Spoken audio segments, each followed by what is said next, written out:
Yesus, Dia tak pernah tinggalkanku, setia menopangku,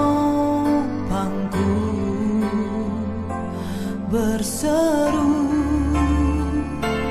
berharap dalam Yesus. Ajaib Kau Tuhan, penuh kuasa, sanggup pulihkan keadaanku. Dalam tangan-Mu seluruh hidupku, tak akan goyah selamanya.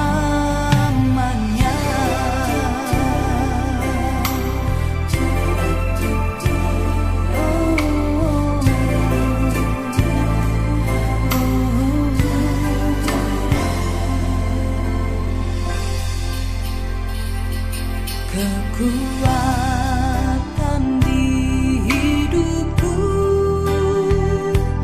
ku dapat dalam Yesus. Dia tak pernah tinggalkanku, setia menopangku, berseru berharap dalam Yesus. Ajaib Kau Tuhan, penuh kuasa, sanggup pulihkan keadaanku. Dalam tangan-Mu seluruh hidupku, tak akan goyah selamanya. Ajaib Kau Tuhan, penuh kuasa, sanggup pulihkan keadaanku. Dalam tangan-Mu seluruh hidupku, tak akan goyah selamanya.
Shalom Bapak Ibu Saudara, saya bersyukur saya dapat kembali diberikan kesempatan untuk membagikan firman Tuhan pada hari ini.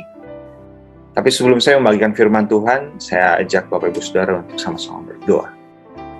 Bapa di surga, terima kasih Tuhan, Engkau Allah yang baik, terlepas dari segala situasi yang kami hadapi.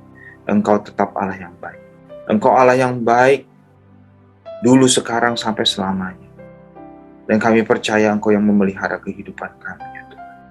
Saat ini kami mau mendengarkan firman-Mu Tuhan, melalui hamba-Mu ini. Bila Tuhan yang akan berbicara, dan Engkau yang akan berbicara melalui hamba-Mu ini, Tuhan. Oleh karena itu kuasailah mulut dan bibir hamba-Mu ini, sehingga setiap kata-kata yang keluar dari mulut dan bibir hamba-Mu ini berasal dari Engkau sendiri. Kuasai sidang jemaat yang akan mendengarkan. Kuasai kami semua. Biarlah Roh Kudus akan bekerja di tempat kami masing-masing berada. Berbicara Tuhan, kami siap. Dalam nama Yesus kami berdoa. Amin. Saya ucapkan terima kasih kepada Bapak Gembala Sidang, Bapak Pendeta Prochorus, dan juga Bapak Pendeta Yusak Prochorus yang memberikan kesempatan kepada saya untuk membagikan firman Tuhan pada hari ini. Pada kesempatan hari ini saya akan membagikan firman Tuhan yang telah diarahkan oleh Bapak Gembala, yaitu di dalam Mazmur 127, yang saya berikan judul Ketergantungan kepada Allah. Mari Bapak Ibu Saudara, kita akan perhatikan dan membaca ayat Alkitab dalam Mazmur 127 ini. Saya akan bacakan dan saya berharap Bapak dan Ibu Saudara bisa juga membaca dengan bersuara, sampai telinga Bapak dan Ibu bisa mendengar suara Bapak dan Ibu Saudara sendiri ya. Mari kita mulai membaca. Mazmur 127, Berkat Tuhan, Pangkal Selamat. Nyanyian Ziarah Salomo. Jikalau bukan Tuhan yang membangun rumah, sia-sialah usaha orang yang membangunnya. Jikalau bukan Tuhan yang mengawal kota, sia-sialah pengawal berjaga-jaga. Sia-sialah kamu bangun pagi-pagi dan duduk-duduk sampai jauh malam, dan makan roti yang diperoleh dengan susah payah. Sebab ia memberikannya kepada yang dicintainya pada waktu tidur. Sesungguhnya anak-anak lelaki adalah milik pusaka daripada Tuhan, dan buah kandungan adalah suatu upah. Seperti anak-anak panah di tangan pahlawan, demikianlah anak-anak pada masa muda. Berbahagialah orang yang telah membuat penuh tabung panahnya dengan semuanya itu. Ia tidak akan mendapat malu apabila ia berbicara dengan musuh-musuh di pintu gerbang. Amin. Bapak Ibu Saudara, ada dua pendapat mengenai siapa pembuat Mazmur 127 ini. Pendapat pertama adalah Raja Daud. Karena terlihat dari judul Mazmur 127 sendiri, dalam terjemahan King James Version, dapat terlihat judulnya adalah A Song of the Grace for Solomon. Dari sini kita bisa mendapat gambaran yang jelas bahwa nyanyian ini diciptakan untuk anaknya Daud, yaitu Salomo.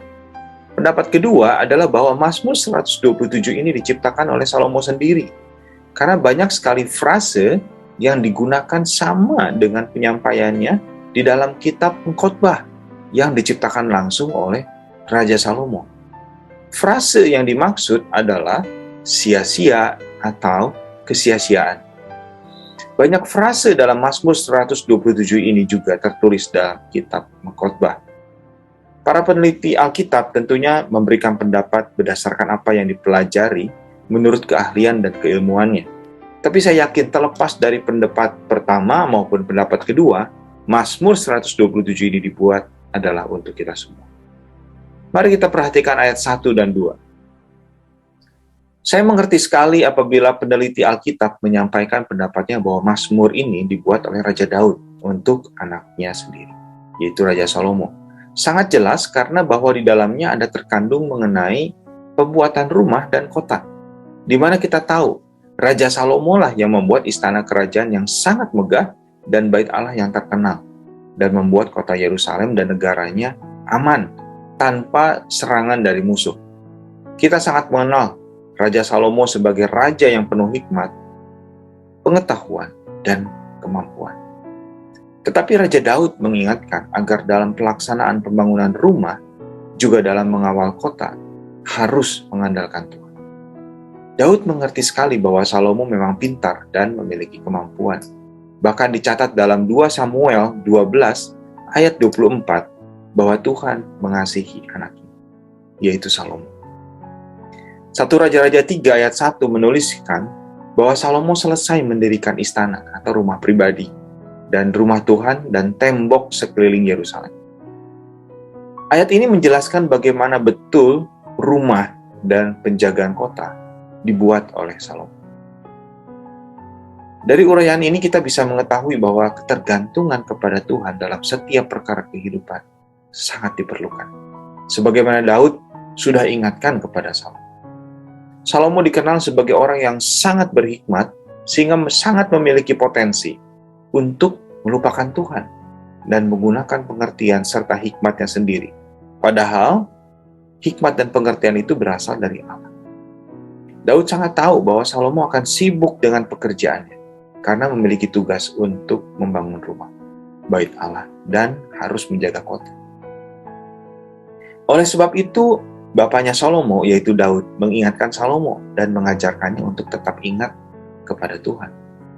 Sebelumnya mari kita lihat bagaimana kebesaran Raja Salomo, sehingga kita dapat mengerti mengapa Raja Daud memperingatkan dari sejak awal supaya memiliki ketergantungan kepada Allah. Dalam 1 Raja-Raja 4 ayat 21-34, sangat terlihat jelas mengenai kebesaran Salomo. Mari kita lihat ada apa saja. Yang pertama, Raja Salomo berkuasa atas segala kerajaan sampai ke negeri orang Filistin dan Mesir. Untuk makanannya Salomo saja, per hari itu dibutuhkan 30 kor tepung terbaik, 60 kor tepung biasa, 10 ekor lembu gemukan, 20 ekor lembu gembalaan, 100 ekor domba, dan belum terhitung rusa, kijang, rusa dandi, dan gangsa piara. Raja Salomo memiliki 40.000 kandang kuda dan memiliki 12.000 orang pasukan berkuda. Raja Salomo membuat 3.000 amsal dan membuat 1.005 nyanyian. Raja Salomo memiliki ilmu tentang hewan, burung, binatang melata, dan ikan. Dan dituliskan di dalam ayat firman Tuhan ini, hikmat dan pengertian yang amat besar, serta akal yang luas, seperti dataran pasir di tepi laut, dimiliki oleh Raja Salomo. Bagaimana menurut Bapak dan Ibu Saudara mengenai kebesaran Salomo ini? Luar biasa, bukan? Salomo diajarkan oleh bapaknya untuk tidak mengandalkan kemampuannya sendiri. Padahal bila dilihat dari kemampuannya ini, sungguh sangat memungkinkan untuk memang tidak perlu bersandar kepada Tuhan. Nah, jangan coba bandingkan kebesaran kita dengan kebesaran Salomo ya. Salomo saja dengan begitu banyak kebesarannya, dia diajarkan untuk tidak bergantung kepada kemampuan, kebesaran, dan begitu banyak kedahsyatannya. Dan Salomo menurut dengan hal tersebut. Kalau kita bagaimana? Izinkan saya menggunakan guyonan ya dari Perancis. Katanya seperti ini. Geus mah budak gering, imah bocor, gas beak, cicilan teu kabayar, pulsa eueuh, kuota ge beak, motor ruksak, pokokna mah rieut. Tapi anger teu bisa ngandalkeun Tuhan. Nah, bagaimana kalau seperti itu?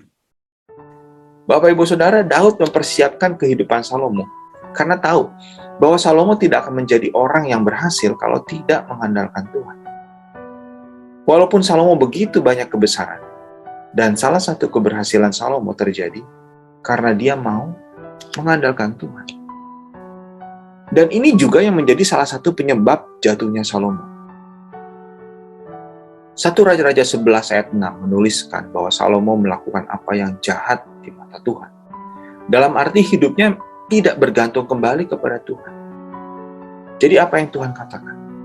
1 Raja-Raja 11 ayat 11 dituliskan bahwa Tuhan mengoyakkan kerajaan itu dari Salomo dan memberikan kerajaan tersebut kepada hambanya Salomo.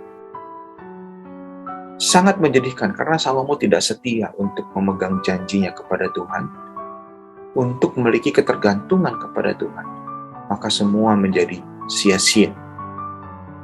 Pelajaran pertama yang dapat kita ambil adalah bahwa kita harus bergantung kepada Tuhan. Adanya ketergantungan kepada Tuhan atau memiliki hidup yang melekat kepada Tuhan, seperti ranting anggur yang menempel kepada batang dan akan membuat berbuah. Kalau ranting tidak bergantung kepada pokoknya, maka ranting tersebut tidak akan berbuah. Saya sangat kagumi bagaimana cara kerjanya Tuhan kepada saya melalui firman Tuhan ini. Karena saya baru membawakan bagian firman Tuhan ini, Mazmur 127, pada hari ini. Sebenarnya Bapak Gembala meminta saya untuk membawakan Mazmur 127 ini di bulan lalu. bulan September. Tetapi saya malah membawakan Mazmur 128 pada saat itu. Saya percaya ini adalah jalan Tuhan, bukan jalan saya. Saya malah diberikan kesempatan oleh Tuhan untuk mendalami firman Tuhan ini pada saat yang tepat di mana saya juga saat ini sedang mengalami pergumulan. Dan jawaban atas pergumulan saya adalah Mazmur 127, di mana saya harus memiliki ketergantungan kepada Tuhan. Salomo saja yang begitu berhikmat, begitu kaya, begitu banyak kemampuan, tetapi diingatkan oleh bapaknya untuk tetap memiliki ketergantungan kepada Tuhan. Maka apalagi saya yang memiliki hikmat tidak seperti Salomo, tidak memiliki kekayaan seperti Salomo, tidak memiliki kemampuan seperti Salomo. Jadi hukumnya wajib, kudu, atau harus untuk memiliki ketergantungan kepada Tuhan. Pada waktu bergantung kepada Tuhan, maka Tuhan akan memberikan apa yang kita perlukan. Jawaban atas pergumulan kita, bahkan pada saat kita tidur. Ayat 2 dalam Mazmur 127 ini benar-benar mengingatkan kita. Sia-sialah kamu bangun pagi-pagi dan duduk-duduk sampai jauh malam, dan makan roti yang diperoleh dengan susah payah. Sebab ia memberikannya kepada yang dicintainya pada waktu tidur. Bangun pagi, duduk sampai jauh malam ini menggambarkan bagaimana kerasnya manusia berusaha. Ya, udang isuk, gawe nepi ka peuting, beunghar henteu. Ya, itu istilah dari bahasa Perancis lagi ya, perempatan Ciamis. Firman Tuhan katakan usaha kita tuh sia-sia. Yang harus kita lakukan adalah bergantung kepada Tuhan. Karena Tuhan memberikan roti itu kepada orang yang dicintainya. Pelajaran kedua yang Tuhan taruhkan dalam bacaan firman Tuhan hari ini adalah menjadi orang yang dicintai oleh Tuhan. Karena roti yang dicari-cari oleh manusia itu diberikan oleh Tuhan bukan kepada orang yang mengandalkan kekuatannya sendiri, tetapi diberikan kepada orang yang dicintai Tuhan. Pertanyaannya adalah bagaimana kita bisa menjadi orang yang dicintai Tuhan? 1 Petrus 5 ayat 5 mengatakan bahwa Allah mengasihi orang yang rendah hati. Lalu Yohanes 14 ayat 21 menuliskan bahwa orang yang dikasihi Tuhan adalah orang yang mengasihi Tuhan. Lalu siapa orang yang mengasihi Tuhan? Orang yang mengasihi Tuhan adalah orang yang memegang perintah Tuhan dan melakukan. Ada yang menarik dari ayat di atas yang kita baca tadi dari kitab Yohanes. Yohanes adalah satu-satunya murid Tuhan yang menyatakan bahwa dirinya dikasihi oleh Tuhan Yesus. Kata-kata ini tercatat salah satunya dalam Yohanes 21 ayat 20. Judulnya murid yang dikasihi Yesus. Dituliskan di dalam Yohanes 21 ayat 20 ini, ketika Petrus berpaling, ia melihat bahwa murid yang dikasihi Yesus sedang mengikuti mereka. Bapak Ibu Saudara, murid yang dikasihi Yesus di sini mengartikan Yohanes. Dan Injil Yohanes ini ditulis oleh Yohanes sendiri. Mari kita lihat latar belakang dan karakter Yohanes itu seperti apa. Yang paling pertama dipahami adalah Yohanes berasal dari keluarga kaya. Pada saat Yohanes dipanggil oleh Yesus untuk menjadi murid Yesus, di dalam Markus 1 ayat 19-20 dituliskan bahwa Yohanes dan ayahnya memiliki orang upahan. Pada saat itu orang yang memiliki orang upahan bukanlah orang miskin ya, tetapi hanya para bos yang memiliki orang upahan. Bahkan Salome, ibu Yohanes, mensupport atau mendukung pelayanan Yesus melalui keuangan. Hal ini tercatat dalam Lukas 8 ayat 2-3 dan Markus 15 ayat 40-41. Yang kedua, walaupun orang kaya, Yohanes ini orang yang pemalu dan tidak mau unjuk diri. Dia tidak mengatakan namanya sendiri, tetapi menggunakan frase atau kata orang ketiga, atau dengan kalimat murid yang dikasihi Yesus. Yang ketiga, berwatak keras. Bukan saja karena profesinya sebagai bos dari para nelayan, yang memang nelayan itu adalah pekerja kasar, tetapi juga memang dalam Lukas 9 ayat 54 digambarkan bahwa mereka bisa menjadi galak, ya, dalam urusan membela Tuhan Yesus. Yang ketiga, Yohaneslah yang membawa konsep bahwa Allah mengasihi umatnya, yang tertuang dalam Yohanes 15 ayat 9 dan 10, serta Yohanes 17 ayat 23. Bapak Ibu Saudara, kalau ada kesempatan nanti bisa membaca ayat-ayat ini. Ayat-ayat ini saya lihat tidak ada ayat korelasinya dengan ayat-ayat lain di dalam Injil seperti Matius, Markus, dan Lukas. Artinya ayat ini independen, dan hanya Yohaneslah yang menangkap maksud dan hati Tuhan Yesus mengenai konsep Allah mengasihi umatnya. Bapak dan Ibu Saudara, jadilah orang yang dicintai oleh Tuhan Yesus. Orang yang rendah hati dan memegang perintah Tuhan serta melakukan. Pelajaran ketiga yang Tuhan taruhkan dalam hati saya adalah pelajaran mengenai tidur. Ya, mengenai tidur. Mazmur 127 ayat 2 menuliskan, sia-sialah kamu bangun pagi-pagi dan duduk-duduk sampai jauh malam dan makan roti yang diperoleh dengan susah payah, sebab ia memberikannya kepada yang dicintainya pada waktu tidur.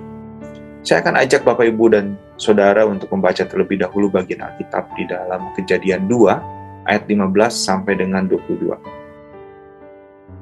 Kejadian 2 ayat 15 menuliskan, Tuhan Allah mengambil manusia itu dan menempatkannya dalam Taman Eden untuk mengusahakan dan memelihara taman itu.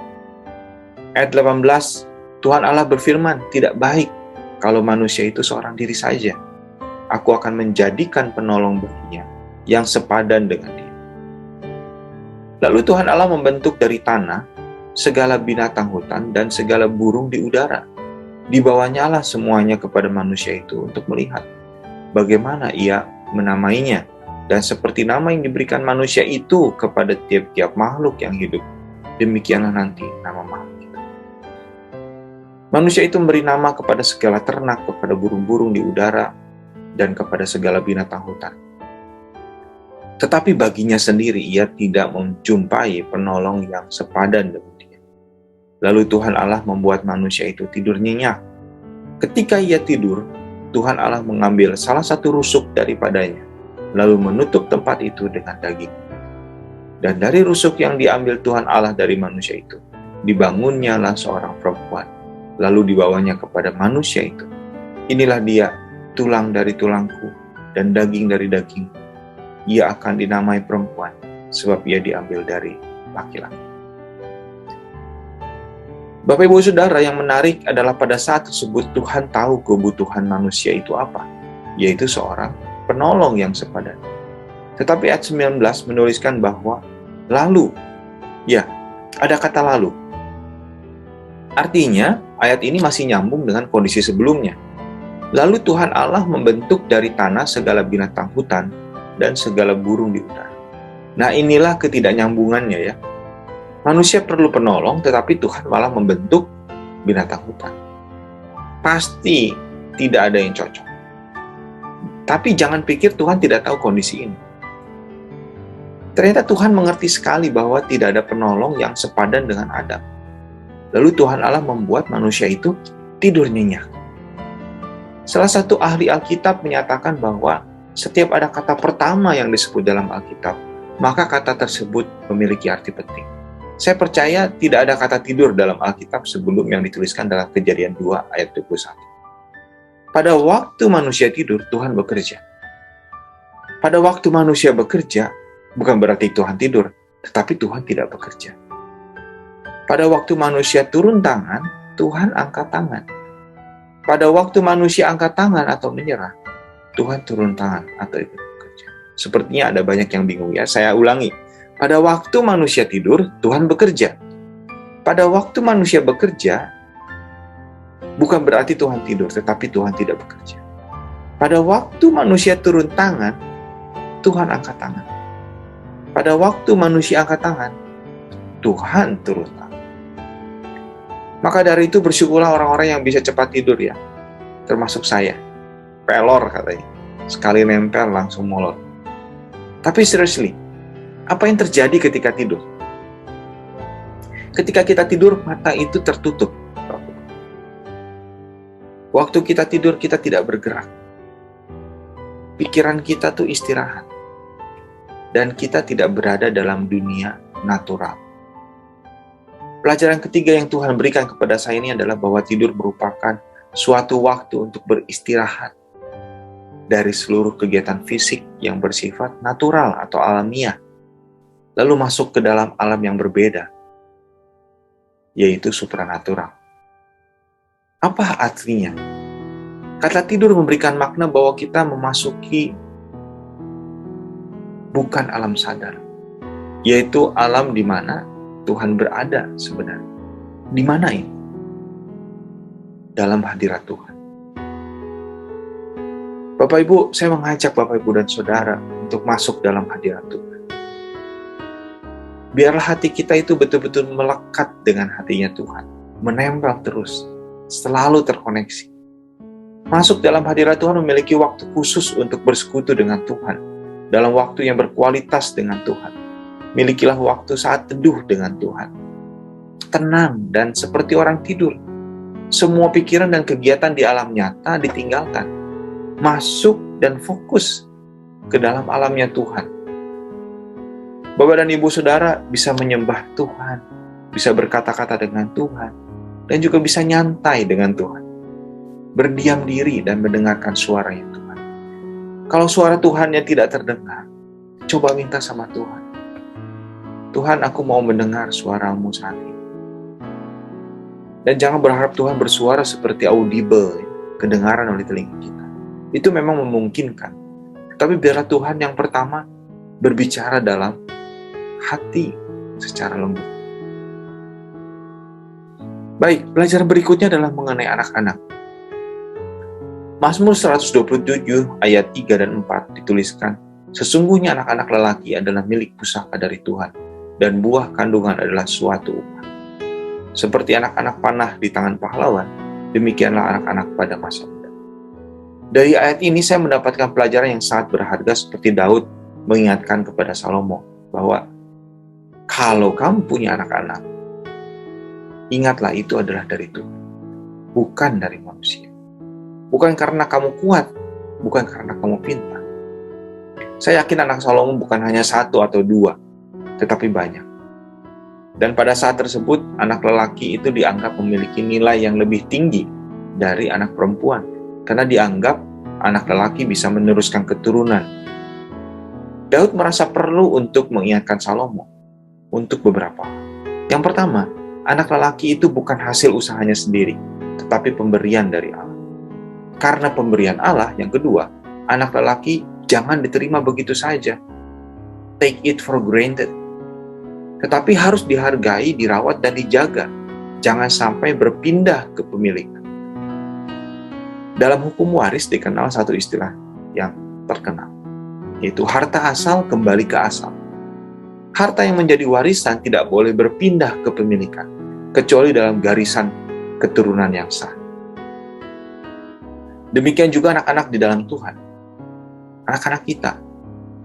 Atau kita sendiri. Karena kita juga adalah anak-anak dari orang tua kita.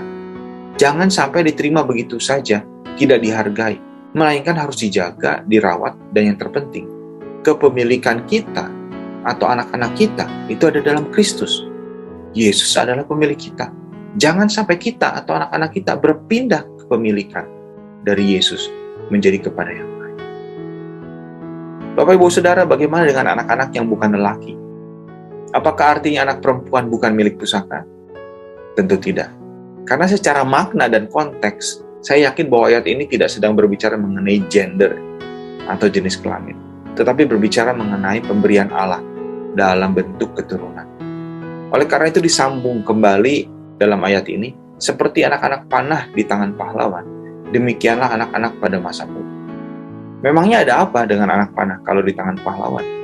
Yang pertama, kalau sesuatu barang berada di tangan orang yang tepat, maka fungsinya itu akan sangat maksimal.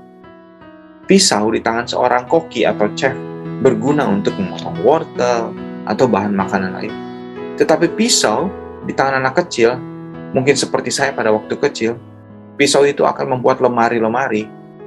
Kata orang tua saya, tapi saya bilang, tidak walagri. Hancur semua, dikoretin. Saya yakin Ibu Gembala dan Pak Gembala saat ini langsung mengatakan, amin. HP canggih dengan memori yang sangat besar katakanlah 1 tera, dengan RAM-nya 32 GB, dengan layarnya yang Full HD dan internet 5G, bila ada di tangan orang seusia 70-an, mungkin hanya untuk terima telepon saja. Tetapi contohnya kalau di tangan adik saya, Onel, handphone tersebut bisa ditukar dengan motor, ya. Saya bercanda. Maksudnya kalau di tangan Onel, pasti bisa menggambar, bisa untuk mengirimkan email, pasti bisa untuk membuat satu foto yang canggih, menggunakan aplikasi Gojek, dan banyak aplikasi-aplikasi lain.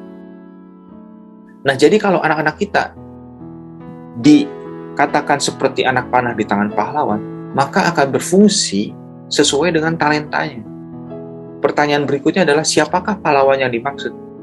Pahlawannya adalah Tuhan sendiri. Anak-anak kita di tangan Tuhan akan berfungsi semaksimal mungkin sesuai dengan talenta atau fungsi yang Tuhan sudah ciptakan. Yang kedua, anak-anak panah di tangan pahlawan selain berfungsi sebagai anak panah, juga pada waktu pahlawan melepaskan anak panahnya dengan busurnya itu, maka anak panah itu akan melesat maju sampai kepada tujuan atau sasarannya. Tidak meleset. Saya percaya Tuhan sebagai pahlawan akan membuat anak-anak kita atau kita sendiri mencapai sasaran yang Tuhan sudah tentukan. Apa sasarannya? Sasarannya adalah menjadi kepala bukan ekor, tetap naik dan tidak turun, diberkati keluar masuknya, dan apapun yang dikerjakan dibuat Tuhan berhasil. Jadi kalau sasarannya menjadi dokter, ya pasti akan tepat sasaran. Pertanyaannya adalah, kalau kita bicara mengenai sasaran, ini sasarannya siapa? Sasaran pahlawan atau sasaran dari anak panahnya? Bapak Ibu Saudara pasti sudah tahu jawabannya. Yang punya sasaran adalah Tuhan sebagai pahlawan. Sebagai anak panah, kita bergantung kepada pahlawan. Jangan dibalik. Ya. Alkitab banyak menuliskan bahwa Tuhan itu disebutkan sebagai penasihat ajaib. Jangan kamu merasa lebih ajaib daripada Tuhan. Itu bakal betul-betul ajaib bin aneh. Ya. Baik, mari kita lanjutkan sebelum kuota kita semua habis ya. Kita harus cepat. Dan yang terakhir adalah Mazmur 127 ayat yang kelima. Berbahagialah orang yang telah membuat penuh tabung panahnya dengan semuanya itu. Ia tidak akan mendapat malu apabila ia berbicara dengan musuh-musuh di pintu gerbang. Apa sih gunanya pintu gerbang pada zaman Israel dulu? Saya mencoba mencari beberapa referensi dan dikatakan bahwa pintu gerbang itu adalah tempat di mana orang sering berkumpul untuk membicarakan persoalan-persoalan politik, pekerjaan, dan juga untuk mencari keadilan. Ini bisa kita lihat di dalam Kejadian 23 ayat 18 dan Rut 4 ayat 1-11. Pintu gerbang adalah gambaran dari tempat pelaksanaan kekuasaan dan otoritas. Pada zaman Perjanjian Lama, para tua-tua Yahudi mengambil keputusan-keputusan penting di tempat terbuka dan luas, di mana? Yaitu di dekat pintu gerbang kota. Pintu gerbang adalah tempat untuk membicarakan dan memutuskan masalah-masalah yang terjadi. Pelajaran terakhir yang saya dapatkan adalah bahwa Tuhan tidak akan membuat malu setiap orang yang bergantung kepada Tuhan, mengandalkan Tuhan. Di tempat-tempat di mana masalah dibukakan, di tempat-tempat di mana persoalan politik itu ada, di tempat di mana ada persoalan pekerjaan, di tempat di mana ada persoalan keadilan, disitulah anak Tuhan yang bergantung kepada Tuhan tidak akan mendapat malu, tidak akan dipermalukan, tetapi akan ditinggikan. Di waktu-waktu anak-anak Tuhan perlu mengambil keputusan, Tuhan tidak akan membuat malu. Bukan karena kekuatannya sendiri, tapi hanya karena Tuhan yang sangat baik kepada kita. Tuhan yang mengangkat dan tidak pernah membuat malu. Haleluya. Bapak Ibu Saudara, jadi kita mendapatkan 6 pelajaran hari ini. Yang pertama, kita harus hidup bergantung kepada Tuhan. Yang kedua, kita harus hidup menjadi orang yang dicintai oleh Tuhan. Yang ketiga, lebih sering lagi masuk ke dalam hadirat Tuhan, sembah Tuhan. Yang keempat, bertindak sesuai dengan fungsi kita sebagai anak panah. Gunakan talenta kita dengan penuh. Yang kelima, selaraskan sasaran kita sesuai dengan sasaran Tuhan dan melesat maju sampai ke sasarannya Tuhan. Yang keenam, Tuhan tidak akan mempermalukan kita, tetapi akan mengangkat kita dari kemuliaan kepada kemuliaan. From glory to glory.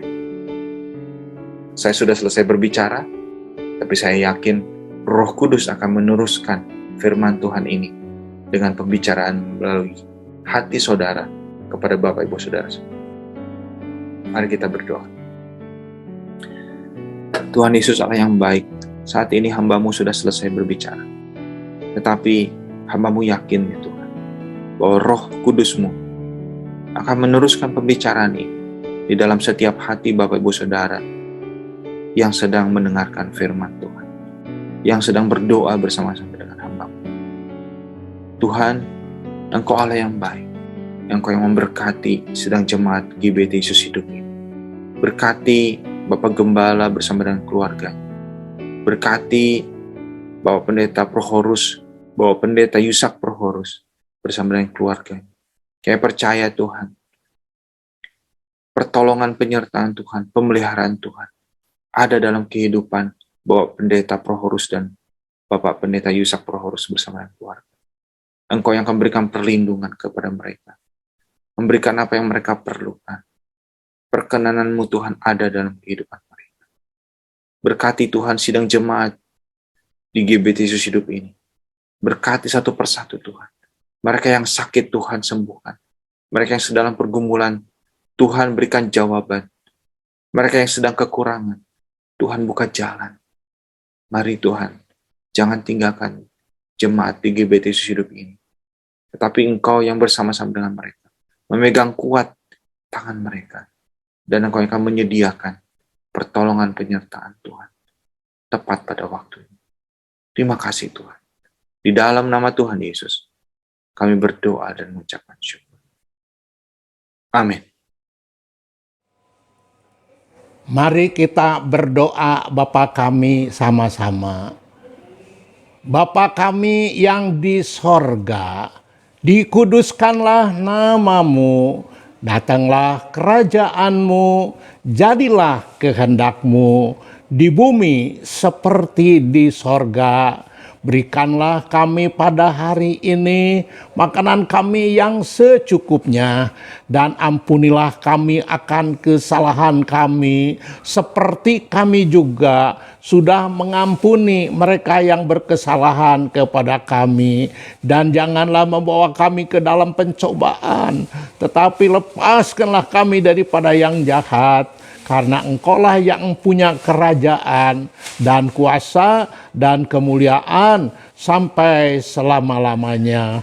Di dalam nama Tuhan Yesus Kristus, Tuhan dan Juru Selamat kami yang hidup, kami berdoa dan mengucapkan syukur.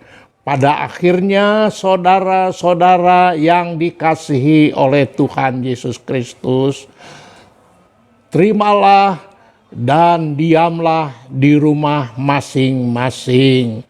Tuhan memberkati engkau dan melindungi engkau. Tuhan menyinari engkau dengan wajah-Nya dan memberikan kasih karunia. Tuhan memperhadapkan wajah-Nya kepadamu dan memberikan damai sejahtera. Turunlah segala berkat dari Allah Bapa, cinta kasih dari Tuhan Yesus Kristus, di dalam persekutuan pimpinan damai sejahtera kudus yang menyertai kita sekalian, mulai saat ini lagi sampai Maranatha. Tuhan datang kembali yang kedua kalinya, masuk di dalam kemuliaan jemaat anak sulung, bersama-sama dengan Tuhan Yesus Kristus, di tempat Tuhan Yesus Kristus berada selama-lamanya. Di dalam nama Tuhan Yesus Kristus, Tuhan dan Juru Selamat kami yang hidup, kami berdoa dan mengucapkan syukur. Amin. Mari kita naikkan pujian Bapa, terima kasih. Bapa, terima kasih. Bapa, terima kasih. Bapa di dalam surga, ku berterima kasih Amin. Puji Tuhan, Tuhan memberkati kita semua. Amin.